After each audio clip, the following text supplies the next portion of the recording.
بسم الله الرحمن الرحيم. الحمد لله والصلاة والسلام على رسول الله وعلى آله وصحبه ومن والاه. أما بعد، فعن أبي عبد الله جابر بن عبد الله الأنصاري رضي الله عنهما أن رجلا سأل النبي صلى الله عليه وسلم فقال: أرأيت إذا صليت المكتوبات وصمت رمضان وأحللت الحلال وحرمت الحرام ولم أزد على ذلك شيئا ادخل الجنہ؟ قال نعم، رواہ مسلم۔ حمد و صلات کے بعد میرے بھائی اور دوستو، آج جو ہمارے سامنے حدیث ہے بڑی عظیم حدیث ہے، اور یہ 40 نوویہ کی 22 نمبر کی حدیث ہے۔ اس حدیث کے راوی جابر بن عبداللہ رضی اللہ تعالی عنہ ہیں، اور یہ وہ صحابی ہیں جنہیں اللہ کے نبی صلی اللہ علیہ وسلم سے زیادہ روایت کرنے کا، زیادہ حدیثیں بیان کرنے کا شرف حاصل ہے، یعنی مکثرین صحابہ میں سے یہ بھی ایک ہیں، اور ان کے والد صاحب بھی صحابہ میں سے ہیں جن کا نام عبداللہ ابن عمرو ابن حرام الانصاری الخزرجی رضی اللہ تعالی عنہ ہیں۔ گویا کہ باپ اور بیٹے دونوں صحابی ہیں، یہ شرف ان دونوں کو حاصل ہے۔ ان کے والد عبداللہ ابن عمرو ابن حرام الانصاری رضی اللہ تعالیٰ عنہ غزوہ احد میں شہید ہوئے تھے، اور ان کے بارے میں اللہ کے نبی صلی اللہ علیہ وسلم نے فرمایا تھا ان کی شہادت کے بعد کہ اے میرے بیٹے، کیا میں تمہیں بشارت نہ دوں کہ تمہارے والد صاحب سے اللہ رب العالمین نے یہ سوال کیا کہ تمہاری خواہش کیا ہے؟ تو آپ کے والد نے کہا کہ اے میرے پروردگار، میں یہ چاہتا ہوں کہ میری روح دوبارہ میرے جسم میں واپس کر دی جائے، اور مجھے دوبارہ دنیا میں واپس کر دیا جائے، میں اللہ کے راستے میں دوبارہ شہید کیا جاؤں۔ تو اللہ رب العالمین نے فرمایا کہ میں نے فیصلہ کر دیا ہے کہ انسانوں کو دوبارہ زندگی نہیں دی جائے گی۔ اسی طریقے سے میرے بھائیوں، ان کے بارے میں اللہ کے نبی صلی اللہ علیہ وسلم نے، ان کے والد صاحب کے اوپر قرض تھا، تو اللہ کے نبی صلی اللہ علیہ وسلم نے ایک رات میں 27 بار اللہ رب العالمین سے دعا کیا کہ اللہ ان کے قرض کی ادائیگی کا راستہ ہموار کر دے، ان کے قرض کو پورا کر دے۔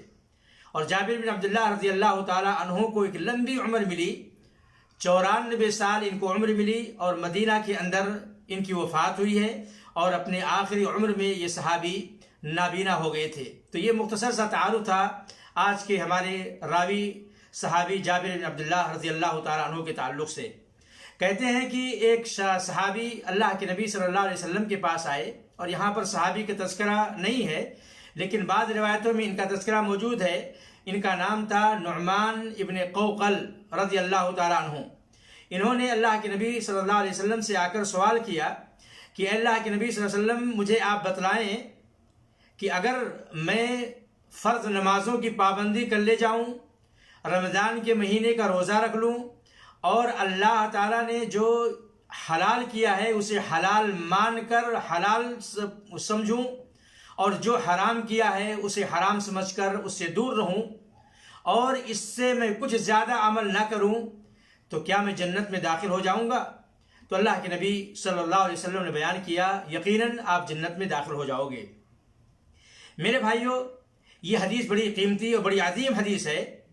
اس حدیث کے اندر چند ان اعمال کا تذکرہ ہے جو ایک مسلمان کو، صاحب ایمان کو، اور اللہ پر ایمان رکھنے والے کو جنت میں لے جانے والے ہیں۔ میرے بھائیوں، ان میں اس حدیث کے اندر سارے اعمال کا تذکرہ نہیں ہے، چند اعمال کا تذکرہ ہے جن کی بدولت انسان جنت میں داخل ہو سکتا ہے۔ اس میں میرے بھائیوں، ارکان اسلام میں سے ظاہر سی بات ہے ایمان ہر چیز میں شرط ہے۔ کلمہ توحید کا اقرار، شہادت یا رسول اللہ صلی اللہ علیہ وسلم کی رسالت کی گواہی دینا، یہ تو ضروری ہی ہے۔ اس کے علاوہ 2 رکن اسلام کے اس میں ذکر کیے گئے ہیں، اور حج اور زکوٰۃ کا تذکرہ اس کے اندر موجود نہیں ہے۔ تو بعض اہل علم نے اس کا یہ جواب دیا ہے کہ ہو سکتا ہے کہ اس وقت زکوٰۃ اور حج فرض نہیں تھا، یا دوسرا جواب اس کا یہ ہے کہ یہ صحابی اس لائق نہیں تھے کہ ان کے اوپر زکوٰۃ واجب ہو، یا ان کے اوپر حج واجب ہو. یا تیسرا جواب اہل علم نے یہ جواب دیا ہے جو زکوٰۃ اور حج اس میں ذکر نہیں کیا گیا ہے کہ یہ احللت الحلال جو انہوں نے ذکر کیا ہے اس کے اندر یہ چیز داخل ہے. اور اس حدیث سے یہ بھی معلوم ہوا کہ فرض نمازوں کی بڑی اہمیت ہے. اسی لیے جتنی بھی حدیثیں ہم دیکھتے ہیں اور اللہ کے نبی صلی اللہ علیہ وسلم سے صحابہ کے سوالات جو ہوتے ہیں اس تعلق سے اس میں نماز کا تذکرہ ضرور ہوتا ہے. اس سے معلوم ہوتا ہے کہ صحابہ کرام کے نزدیک نماز کی اہمیت اور اس کی شان اور اس کی کتنی قدر و منزلت تھی، کتنا اسے عزیز اور مقدس سمجھا کرتے تھے. اس لیے اللہ کے نبی صلی اللہ علیہ وسلم نے بے شمار احادیث کے اندر جنت کی مثالیں دی ہے، 5 نمازوں کی مثالیں دی ہیں. اور ایک حدیث میں اللہ کے نبی نے فرمایا ہے کہ جو شخص 2 ٹھنڈی نمازوں کی پابندی کر لے وہ جنت میں داخل ہو جائے گا، یعنی عصر اور فجر کی نماز.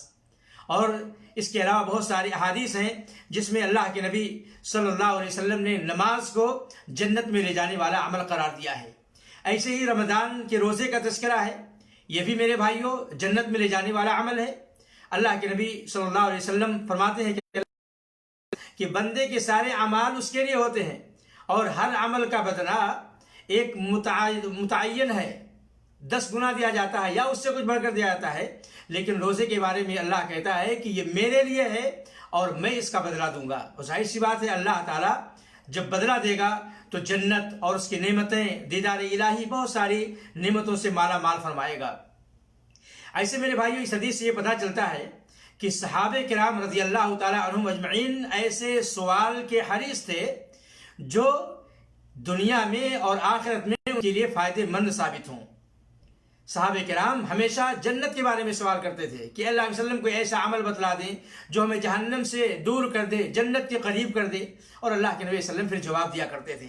تو اس سے یہ پتہ چلتا ہے کہ صحابہ کرام کا مقصد حیات جنت کا حصول تھا. اس لیے اللہ کے نبی صلی اللہ علیہ وسلم سے بارہا یہی سوال مختلف صحابہ کرام سے کیا جاتا تھا کہ ہمیں کوئی ایسا عمل بتلا دو جو جنت میں داخل کر دے، یا یہ عمل کیا جنت میں داخل کرے گا. اسی طریقے سے میرے بھائیوں یہاں پر بھی صحابی نے اللہ کے نبی صلی اللہ علیہ وسلم سے جنت میں داخل ہونے کے بارے میں ان اعمال کے تعلق سے پوچھا کہ میں اگر ان اعمال پر عمل کر لوں گا تو کیا میں جنت میں داخل ہو جاؤں گا. اسی طریقے سے میرے بھائیوں حلال کو حلال جاننا اور اللہ نے جن چیزوں کو حرام قرار دیا ہے ان سے دور رہنا، یہ بھی جنت میں لے جانے والا عمل ہے. لہذا ایک مسلمان کا ایمان ہونا چاہیے کہ جو چیزیں حلال ہیں ان کو حلال سمجھے اور جو چیزیں حرام ہیں ان کو حرام سمجھے. اگر انسان اللہ رب العالمین کی حلال کردہ چیزوں کو حرام سمجھتا ہے، یہ عقیدہ رکھتا ہے کہ یہ چیز حرام ہے، گرچہ اس پر عمل نہ کرے لیکن اعتقاد اس کا ہو تو وہ اسلام سے نکل جاتا ہے.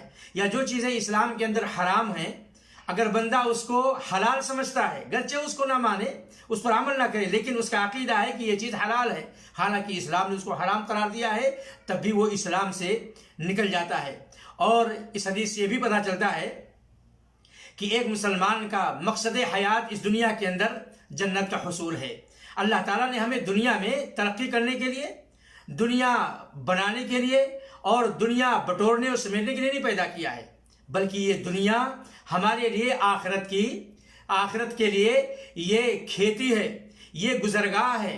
اس لیے اللہ کے نبی نے فرمایا تھا کہ میرا اور اس دنیا سے کیا واسطہ ہے، میری مثال اس دنیا سے ایسے ہی ہے جیسے کوئی مسافر کسی سایہ دار درخت کے نیچے آرام کرتا ہے اور جب اسے راحت مل جاتی ہے، تھکان دور ہو جاتی ہے تو فوراً اپنے راستے اور منزل کی طرف رواں دواں ہو جاتا ہے. وہ اسی جگہ پر آرام کرنے کے لیے ہمیشہ کے لیے نہیں بیٹھ جاتا ہے. تو ایک مسلمان کی اس دنیا کی زندگی یہ سفر کی جگہ ہے، یہ محنت کی جگہ ہے، یہ بٹورنے کی جگہ ہے، یہ کمانے کی جگہ ہے، بدلہ آخرت میں ہے. تو تمام مسلمانوں کا مقصد حیات جنت کا حصول ہے. اسی طریقے سے میرے بھائیوں انسان جتنے بھی اعمال کرتا ہے ان اعمال کا تعلق یا تو انسان کے اعضاء سے ہے یا اس کے دل سے ہے. دل سے کچھ اعمال کا تعلق ہے اور کچھ اعمال کا تعلق انسان کے اعضاء اور جوارح سے ہے، اور انہی اعمال میں بہت ساری چیزیں حلال ہیں اور بہت ساری چیزیں حرام ہیں. اسی طریقے سے میرے بھائیوں اس حدیث سے ہمیں یہ بھی معلوم پڑا کہ ایک مسلمان کو ہمیشہ علم حاصل کرنا چاہیے، اور جو چیزیں انسان کو نہیں معلوم ہے اس کے بارے میں سوال کرنا چاہیے. سوال نہ کرنا، شرم کرنا اور عار محسوس کرنا، یہ ہمارے اسلامی طریقے کے خلاف ہے، سلف صالحین کے طریقے کے خلاف ہے. مسلمان کو ہمیشہ شرعی علوم کے تعلق سے حریص ہونا چاہیے، اسے دینی معلومات حاصل کرنے کے لیے کوشاں ہونا چاہیے، اور ہمیشہ فرائض کی ادائیگی میں انسان کو کوشاں رہنا چاہیے، اور جو چیزیں اللہ رب العالمین نے، اسلام نے حرام قرار دیا ہے اس سے اجتناب کرنا چاہیے، کیونکہ یہ چیزیں انسان کو جنت میں داخل کرنے والی ہیں. اس کا مطلب یہ نہیں ہے کہ جن چیزوں کا تذکرہ اس حدیث کے اندر نہیں موجود ہے وہ جنت میں نہیں لے جائیں گی، کیونکہ بہت ساری حدیث میں اللہ علیہ وسلم نے فرمایا ہے کہ شرمگاہ کی حفاظت کرنا یہ بھی جنت میں لے جانے والا عمل ہے، زبان کی حفاظت کرنا یہ بھی شرمگاہ، یہ بھی انسان کو جنت میں لے جانے والا عمل ہے. انسان اپنے ہاتھ کو کسی سے کے اوپر ظلم نہ کرے، اپنے ہاتھ کے ذریعے سے اس کو غلط جگہ استعمال نہ کرے، انسان اپنے ہاتھ کا بیجا استعمال نہ کرے، اپنی نگاہوں کا غلط استعمال نہ کرے. ان تمام چیزوں کی اگر انسان حفاظت کر لے جاتا ہے تو اللہ کے نبی صلی اللہ علیہ وسلم نے فرمایا تھا کہ میں ایسے بندے کو دنیا ہی میں جنت کی ضمانت دیتا ہوں.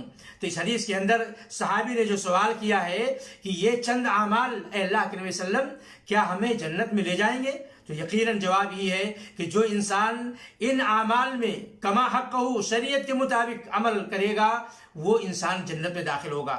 فرائض کا اہتمام کرے، اللہ کی حلال کردہ چیزوں کو حلال سمجھ کر ان کو استعمال کرے، اب وہ چاہے حلال واجب ہوں، وہ حلال مستحب ہوں، وہ حلال مباح ہوں، اور جن چیزوں کو اسلام نے حرام قرار دیا ہے ان چیزوں کو حرام مانتے ہوئے، حرام کا اعتقاد رکھتے ہوئے ان چیزوں سے اپنے آپ کو دور رکھے.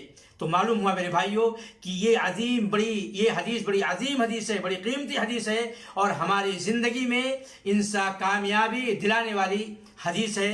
ہم اگر ان اعمال پر اور ان اخلاق پر عمل کرنے کی کوشش کریں گے تو جنت کا راستہ ہمارے لیے آسان ہے، اور اللہ کے نبی صلی اللہ علیہ وسلم نے بشارت دی ہے کہ ایسے آدمی کو جنت ملے گی. اللہ سے دعا ہے کہ اللہ تعالی ہمیں فرائض پر کما حق عمل پیرا ہونے کی توفیق دے، جو چیزیں حلال ہیں اسے حلال سمجھنے کی، اور جو چیزیں حرام ہیں ان سے مولا دور رہنے کی توفیق دے.